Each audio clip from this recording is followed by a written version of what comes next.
Hi guys, આજે આપણે શિયાળાની સ્પેશિયલ એવી મીઠાઈ બનાવીશું. બિલકુલ ઓછા ઘીની સાથે તૈયાર થશે, એમ છતાં એકદમ હેલ્ધી છે. કારણ કે જાડું અનાજ ખાવું ને હેલ્થ માટે ખૂબ જ સારું છે. તો આજે આપણે ફાડા લાપસી બનાવીશું. એકદમ ટ્રેડિશનલ છે. તમે ઉપરથી એમનો ચળકાટ જુઓ, ખૂબ જ સરસ એમનું ટેક્સચર છે. એક એક દાણો છૂટો છે અને ચીકણી પણ બિલકુલ નથી. નાની નાની તમે ટિપ્સ ધ્યાનમાં રાખશો તો એકદમ પરફેક્ટ. અને જુઓ, આમને કૂક થતાં આમ તો બહુ સમય લાગતો હોય છે, પણ આપણે એકદમ ઝટપટ આમને કૂક કરવાની એકદમ સરળ રીત બનાવીશું. તો એમના માટે થઈને અડધી ચમચી જેટલું આપણે ઘી લીધું છે.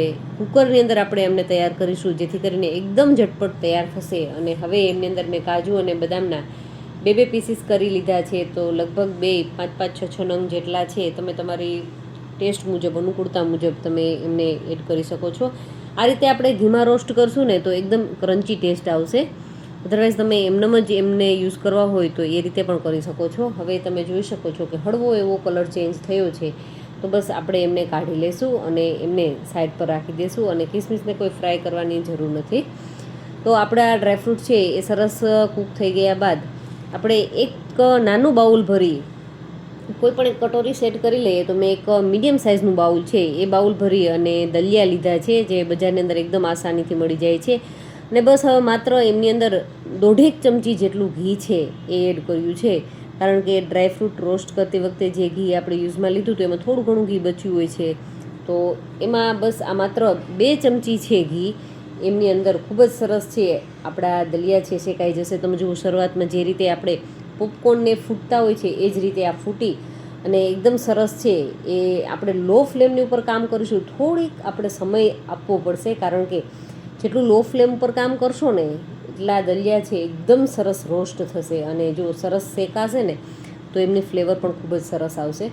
તો લગભગ 5 થી 7 મિનિટ જેટલો સમય થયો અને દલિયા છે એકદમ સારી રીતે શેકાઈ ગયા છે. તો ગેસની ફ્લેમ બંધ કરી એમને સાઈડ પર રાખી દઈશું. અને હવે જે કટોરીથી આપણે દલિયા લીધા હતા એ જ એમનાથી 2 ગણું, એટલે કે 2 બાઉલ ભરી અને પાણી લીધું છે. અને આ પાણીને આપણે એકદમ સારી રીતે ગરમ કરી અને ત્યારબાદ જ આપણે દલિયાની અંદર એડ કરી દઈએ. જો ઠંડુ પાણી એડ કરશું ને તો એ એમની કુકિંગ પ્રોસેસ છે ત્યાં અટકાવી દેશે અને એ દાણો છે એ વધારે કઠણ થઈ જશે. તો કૂક સારી રીતે નહીં થાય. તો એકદમ સારી રીતે કૂક કરવા માટે થાય અને પાણી છે હંમેશા ગરમ એડ કરવાનું. અને બસ ગરમ પાણી એડ કરી એકદમ સારી રીતે હલાવી લેશું તળિયા સુધી. અને એમનું ઢાંકણ ઢાંકી અને એમની અંદર 3 થી 4 વિસલ છે એ વગાડી લેશું. અને હવે આપણે સ્વીટનેસ માટે થઈ અને ખાંડની જગ્યાએ ગોળનો ઉપયોગ કરીશું. ગોળ ખાવો શિયાળામાં તો ખૂબ જ હેલ્ધી છે. અને હવે જેટલો ગોળ એડ કર્યો છે એટલું જ પાણી એડ કરીશું. તો 1 બાઉલ ગોળની સામે 1 બાઉલ પાણી એડ કરી દેશું અને આપણે એમને ગરમ થવા માટે ગેસ પર રાખી દઈશું. જો ગોળને શિયાળામાં હેલ્થ માટે ખૂબ સારામાં સારો છે ખાવો. જો નાના બાળકો છે કે વૃદ્ધો છે એમને ખાંડની જગ્યાએ શક્ય હોય એટલો આપણે ગોળ ખવડાવીએ, જેથી કરીને જે શરદીના ને પ્રશ્ન આવતા હોય છે, ઉધરસના ને, એ પ્રશ્ન નહીં આવે. તો આપણે ગોળને પહેલાં તો એકદમ સારી રીતે પીગાળી લઈશું. અને સાઈડ પર આપણો ગોળ ગરમ થાય છે, પીગળે છે અને ત્યાં સુધીમાં આપણી વિસલ પણ વાગે છે. તો લગભગ 3 વિસલ વાગે ત્યાં સુધીમાં તો આપણો ગોળ છે એકદમ સારી રીતે ઉકળી જાય. જો ઉકળવા લાગે ત્યારબાદ તમારે એમને 1.5 થી 2 મિનિટ સુધી આ રીતે ઉકાળવાનું છે, જેથી કરીને કાચા ગોળની સ્મેલ છે બિલકુલ ન આવે. અને અત્યારે તમે જોઈ શકો છો કે એકદમ સારી રીતે ઉકળી ગયું છે. તો આપણે એમને સાઈડ પર લઈ લઈએ. અને આમાંથી પણ વરાળ છે એ ઓલમોસ્ટ નીકળી ગઈ છે. તો આપણે ચેક કરી લઈએ કે આપણા દલિયા છે એકદમ પ્રોપર કૂક થયા છે કે નહીં. તો આપણે દાણાને આપણે આ રીતે હલાવી અને ચેક કરી લેવાનું. તળિયા સુધી તમે જોઈ શકો છો કે બિલકુલ તળિયે ચોટ્યું પણ નથી અને પાણી પણ બિલકુલ જ નથી. એટલે 2 ગણું પાણીની સાથે, અને જો તમારે એકદમ વધારે સોફ્ટ કરવી છે તો તમે 3 ગણું પાણી છે ઉપયોગમાં લઈ શકો છો. પણ 2 ગણું પાણી એડ કરશો ને તો પણ ખૂબ જ સરસ દલિયા છે એ કૂક થઈ જાય છે. હવે આપણું ગોળવાળું પાણી છે એ આમની અંદર એડ કરી દઈશું અને એમને હલાવી અને લગભગ 2 થી 3 મિનિટ જેટલો સમય લાગશે.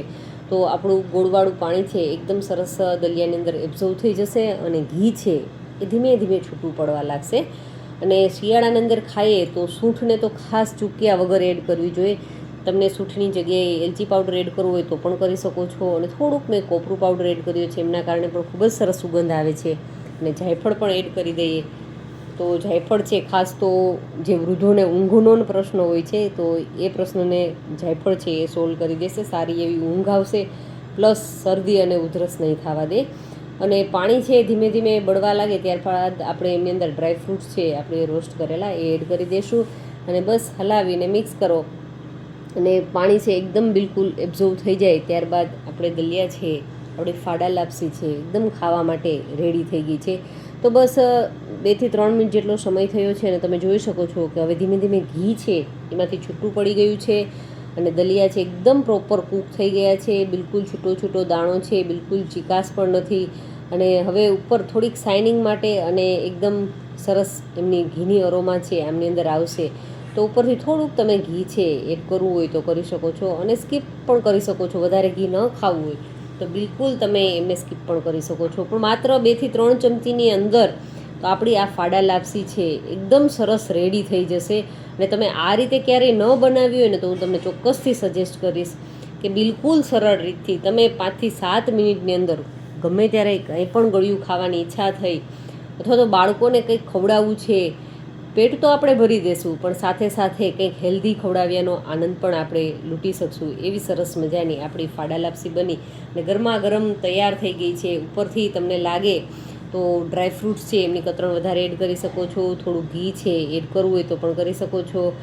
ને એકદમ સરસ મજાની આપણી ફાડા લાપસી બની અને રેડી થઈ ગઈ છે. તો મિત્રો આજનો વિડીયો તમને થોડોક પણ સારો લાગ્યો હોય તો વિડીયોને લાઇક ચોક્કસથી કરજો અને ચેનલને હજુ સુધી સબસ્ક્રાઈબ ન કરી હોય તો ચેનલને પણ ચોક્કસથી સબસ્ક્રાઈબ કરી લેજો. કારણ કે હું હંમેશા કહેતી આવી છું કે સબસ્ક્રાઈબ કરવું બિલકુલ જ ફ્રી છે અને ખાસ નીચે આવતા બેલ આઇકન એમાં ઓલ નોટિફિકેશનમાં પ્રેસ કરી દેજો જેથી કરી અને મારા જે ડેઇલી વિડીયો અપલોડ થાય છે એમની નોટિફિકેશન મારા દર્શક મિત્રો સુધી સૌથી પહેલાં પહોંચે અને સૌથી પહેલાં મારો વિડીયો છે એ વોચ કરી શકે. અને હવે અવનવું શું શીખવું છે એ પણ મને ચોક્કસથી કમેન્ટ કરજો તો આપણે એ ચોક્કસથી ટ્રાય કરીશું. Thank you for watching this videos.